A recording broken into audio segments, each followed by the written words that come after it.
ನಿವೃತ್ತ ಐಜಿ ಓಂ ಪ್ರಕಾಶ್ ಅವರ ಹತ್ಯೆ ಪ್ರಕರಣಕ್ಕೆ ಸಂಬಂಧಪಟ್ಟಂತೆ ತನಿಖೆ ಪ್ರಗತಿಯಾದಂತೆಲ್ಲ ಒಂದೊಂದೇ ಮಾಹಿತಿಗಳು ಹೊರಬೀಳ್ತಾ ಇದೆ. ಜಗಳಾಡಿ ಮನೆ ಬಿಟ್ಟು ಹೋದವರನ್ನ ಮನೆಗೆ ಬಲವಂತವಾಗಿ ಕರೆಸಿ ಮರ್ಡರ್ ಮಾಡಿದ್ರ ಅನ್ನೋ ಅನುಮಾನಕ್ಕೆ ಮತ್ತಷ್ಟು ಪುಷ್ಟಿ ಸಿಗ್ತಾ ಇದೆ. ಮನೆಯಲ್ಲಿ ಆಗಿಂದಾಗೆ ಜಗಳಗಳಾಗ್ತಾ ಇತ್ತು. ಜಗಳ ಆದಾಗ ಬೇಸರಿಸಿಕೊಂಡು ಮನೆ ಬಿಟ್ಟು ಹೋಗಿದ್ರಂತೆ ನಿವೃತ್ತ ಐಜಿ ಓಂ ಪ್ರಕಾಶ್. ಪ್ರತಿ ಬಾರಿ ಕೂಡ ಆಸ್ತಿ ವಿಚಾರಕ್ಕೇನೆ ದಂಪತಿ ನಡುವೆ ಜಗಳ ಆಗ್ತಾ ಇತ್ತು. ಜಗಳ ಮಾಡಿ ಮನೆ ಬಿಟ್ಟು ಹೋಗಿದ್ರಂತೆ ಓಂ ಪ್ರಕಾಶ್. ಮನೆ ಬಿಟ್ಟು ಸಹೋದರಿ ಮನೆಗೆ ಹೋಗಿದ್ದ ನಿವೃತ್ತ ಐಜಿಪಿಯನ್ನ ಮನೆಗೆ ಕರೆಸಿ ಕೊಲೆ ಮಾಡಿದ್ರ ಅನ್ನೋ ಅನುಮಾನ ಇದೀಗ ಮತ್ತಷ್ಟು ಬಲವಾಗ್ತಾ ಇದೆ.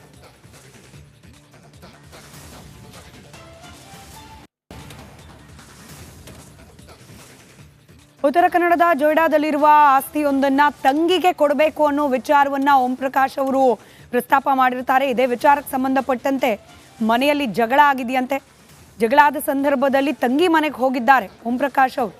ಮನೆಗೆ ಬನ್ನಿ ಅಂತ ಹೇಳಿ ಖುದ್ದು ಪುತ್ರಿ ಕೃತಿ ಕರೆಸ್ಕೊಂಡಿದ್ದಾರೆ. ಈಗ ಮನೆಗೆ ಬಂದವರು ಡೈನಿಂಗ್ ಟೇಬಲ್ ಮೇಲೆ ಕುಳಿತು ಊಟ ಮಾಡ್ತಿದ್ದ ಸಂದರ್ಭದಲ್ಲಿ ಏಕಾಏಕಿ ಅಟ್ಯಾಕ್ ಮಾಡಲಾಯ್ತಾ. ಇದೇ ಆಸ್ತಿ ವಿಚಾರಕ್ಕೆ ಸಂಭವಿಸಿದ ಗಲಾಟೆಯೇ ಕೊಲೆಗೆ ಕಾರಣವಾಯ್ತಾ ಅನ್ನೋ ಅನುಮಾನ ಉದ್ಭವ ಆಗ್ತಾ ಇದೆ.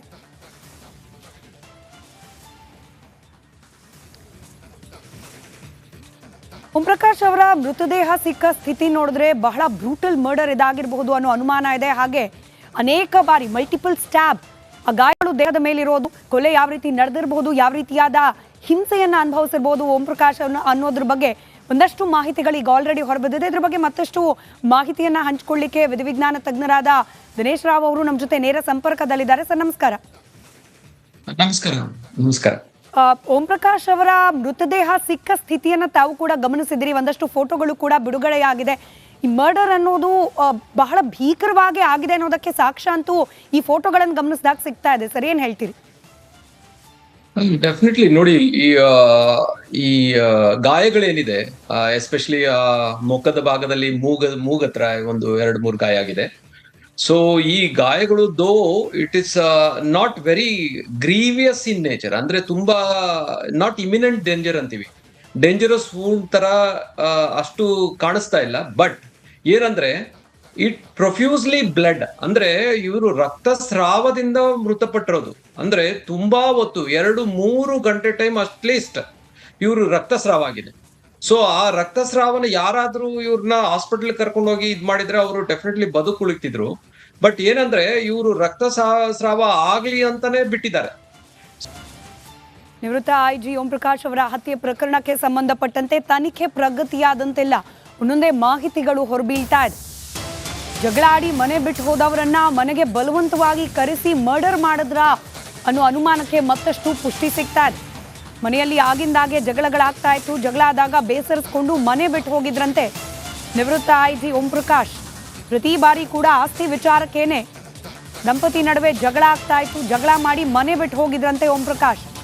ಮನೆ ಬಿಟ್ಟು ಸಹೋದರಿ ಮನೆಗೆ ಹೋಗಿದ್ದ ನಿವೃತ್ತ ಐಜಿಪಿಯನ್ನ ಮನೆಗೆ ಕರೆಸಿ ಕೊಲೆ ಮಾಡಿದ್ರ ಅನ್ನೋ ಅನುಮಾನ ಇದೀಗ ಮತ್ತಷ್ಟು ಬಲವಾಗ್ತಾ ಇದೆ.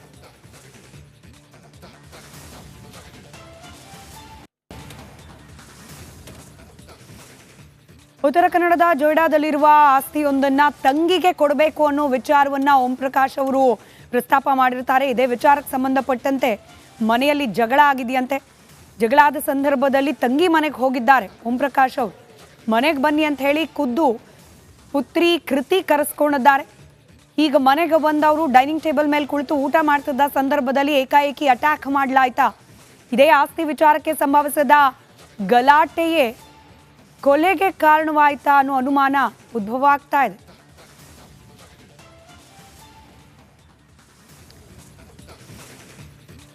ಓಂ ಪ್ರಕಾಶ್ ಅವರ ಮೃತದೇಹ ಸಿಕ್ಕ ಸ್ಥಿತಿ ನೋಡಿದ್ರೆ ಬಹಳ ಬ್ರೂಟಲ್ ಮರ್ಡರ್ ಇದಾಗಿರಬಹುದು ಅನ್ನೋ ಅನುಮಾನ ಇದೆ. ಹಾಗೆ ಅನೇಕ ಬಾರಿ ಮಲ್ಟಿಪಲ್ ಸ್ಟ್ಯಾಬ್, ಆ ಗಾಯಗಳು ದೇಹದ ಮೇಲಿರೋದು, ಕೊಲೆ ಯಾವ ರೀತಿ ನಡೆದಿರಬಹುದು, ಯಾವ ರೀತಿಯಾದ ಹಿಂಸೆಯನ್ನ ಅನುಭವಿಸಿರ್ಬೋದು ಓಂ ಪ್ರಕಾಶ್ ಅನ್ನೋದ್ರ ಬಗ್ಗೆ ಒಂದಷ್ಟು ಮಾಹಿತಿಗಳು ಈಗ ಆಲ್ರೆಡಿ ಹೊರಬಿದ್ದಿದೆ. ಇದ್ರ ಬಗ್ಗೆ ಮತ್ತಷ್ಟು ಮಾಹಿತಿಯನ್ನ ಹಂಚಿಕೊಳ್ಳಿಕ್ಕೆ ವಿಧಿವಿಜ್ಞಾನ ತಜ್ಞರಾದ ದಿನೇಶ್ ರಾವ್ ಅವರು ನಮ್ಮ ಜೊತೆ ನೇರ ಸಂಪರ್ಕದಲ್ಲಿದ್ದಾರೆ. ಸರ್ ನಮಸ್ಕಾರ.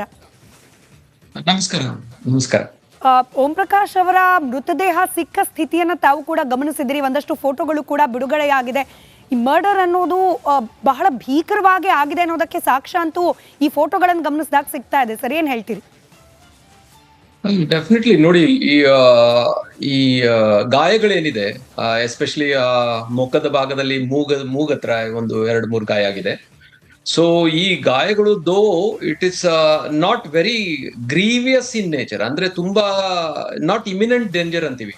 ಡೇಂಜರಸ್ ವೂಂಡ್ ತರ ಅಷ್ಟು ಕಾಣಿಸ್ತಾ ಇಲ್ಲ. ಬಟ್ ಏನಂದ್ರೆ ಇಟ್ ಪ್ರೊಫ್ಯೂಸ್ಲಿ ಬ್ಲಡ್, ಅಂದ್ರೆ ಇವರು ರಕ್ತಸ್ರಾವದಿಂದ ಮೃತಪಟ್ಟಿರೋದು. ಅಂದ್ರೆ ತುಂಬಾ ಹೊತ್ತು 2-3 ಗಂಟೆ ಟೈಮ್ ಅಟ್ಲೀಸ್ಟ್ ಇವರು ರಕ್ತಸ್ರಾವ ಆಗಿದೆ. ಸೊ ಆ ರಕ್ತಸ್ರಾವನ ಯಾರಾದ್ರೂ ಇವ್ರನ್ನ ಹಾಸ್ಪಿಟಲ್ ಕರ್ಕೊಂಡು ಹೋಗಿ ಇದ್ ಮಾಡಿದ್ರೆ ಅವರು ಡೆಫಿನೆಟ್ಲಿ ಬದುಕುಳಿತಿದ್ರು. ಬಟ್ ಏನಂದ್ರೆ ಇವರು ರಕ್ತಸ್ರಾವ ಆಗ್ಲಿ ಅಂತಾನೆ ಬಿಟ್ಟಿದ್ದಾರೆ.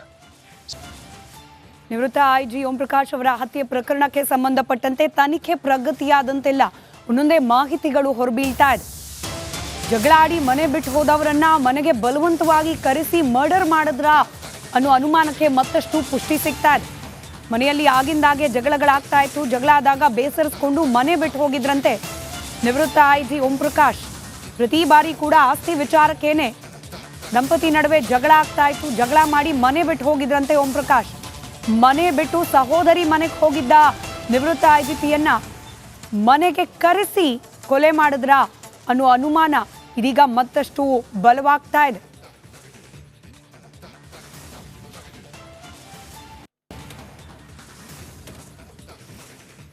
ಉತ್ತರ ಕನ್ನಡದ ಜೊಯ್ಡಾದಲ್ಲಿರುವ ಆಸ್ತಿಯೊಂದನ್ನ ತಂಗಿಗೆ ಕೊಡಬೇಕು ಅನ್ನೋ ವಿಚಾರವನ್ನ ಓಂ ಪ್ರಕಾಶ್ ಅವರು ಪ್ರಸ್ತಾಪ ಮಾಡಿರ್ತಾರೆ. ಇದೇ ವಿಚಾರಕ್ಕೆ ಸಂಬಂಧಪಟ್ಟಂತೆ ಮನೆಯಲ್ಲಿ ಜಗಳ ಆಗಿದೆಯಂತೆ.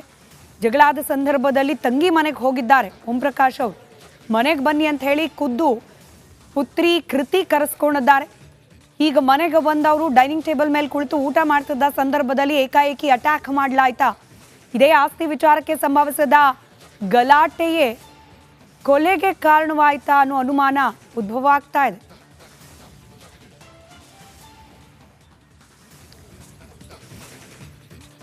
ಓಂ ಪ್ರಕಾಶ್ ಅವರ ಮೃತದೇಹ ಸಿಕ್ಕ ಸ್ಥಿತಿ ನೋಡಿದ್ರೆ ಬಹಳ ಬ್ರೂಟಲ್ ಮರ್ಡರ್ ಇದಾಗಿರಬಹುದು ಅನ್ನೋ ಅನುಮಾನ ಇದೆ. ಹಾಗೆ ಅನೇಕ ಬಾರಿ ಮಲ್ಟಿಪಲ್ ಸ್ಟ್ಯಾಬ್, ಆ ಗಾಯಗಳು ದೇಹದ ಮೇಲಿರೋದು, ಕೊಲೆ ಯಾವ ರೀತಿ ನಡೆದಿರಬಹುದು, ಯಾವ ರೀತಿಯಾದ ಹಿಂಸೆಯನ್ನ ಅನುಭವಿಸಿರ್ಬೋದು ಓಂ ಪ್ರಕಾಶ್ ಅನ್ನೋದ್ರ ಬಗ್ಗೆ ಒಂದಷ್ಟು ಮಾಹಿತಿಗಳು ಈಗ ಆಲ್ರೆಡಿ ಹೊರಬಿದ್ದಿದೆ. ಇದ್ರ ಬಗ್ಗೆ ಮತ್ತಷ್ಟು ಮಾಹಿತಿಯನ್ನ ಹಂಚಿಕೊಳ್ಳಿಕ್ಕೆ ವಿಧಿವಿಜ್ಞಾನ ತಜ್ಞರಾದ ದಿನೇಶ್ ರಾವ್ ಅವರು ನಮ್ಮ ಜೊತೆ ನೇರ ಸಂಪರ್ಕದಲ್ಲಿದ್ದಾರೆ. ಸರ್ ನಮಸ್ಕಾರ. ನಮಸ್ಕಾರ. ಓಂ ಪ್ರಕಾಶ್ ಅವರ ಮೃತದೇಹ ಸಿಕ್ಕ ಸ್ಥಿತಿಯನ್ನ ತಾವು ಕೂಡ ಗಮನಿಸಿದಿರಿ. ಒಂದಷ್ಟು ಫೋಟೋಗಳು ಕೂಡ ಬಿಡುಗಡೆಯಾಗಿದೆ. ಈ ಮರ್ಡರ್ ಅನ್ನೋದು ಬಹಳ ಭೀಕರವಾಗಿ ಆಗಿದೆ ಅನ್ನೋದಕ್ಕೆ ಸಾಕ್ಷ್ಯ ಅಂತೂ ಈ ಫೋಟೋಗಳನ್ನು ಗಮನಿಸಿದಾಗ ಸಿಗ್ತಾ ಇದೆ. ಸರ್ ಏನ್ ಹೇಳ್ತೀರಿ? ಡೆಫಿನೆಟ್ಲಿ ನೋಡಿ, ಈ ಗಾಯಗಳೇನಿದೆ, ಎಸ್ಪೆಷಲಿ ಮೊಕದ ಭಾಗದಲ್ಲಿ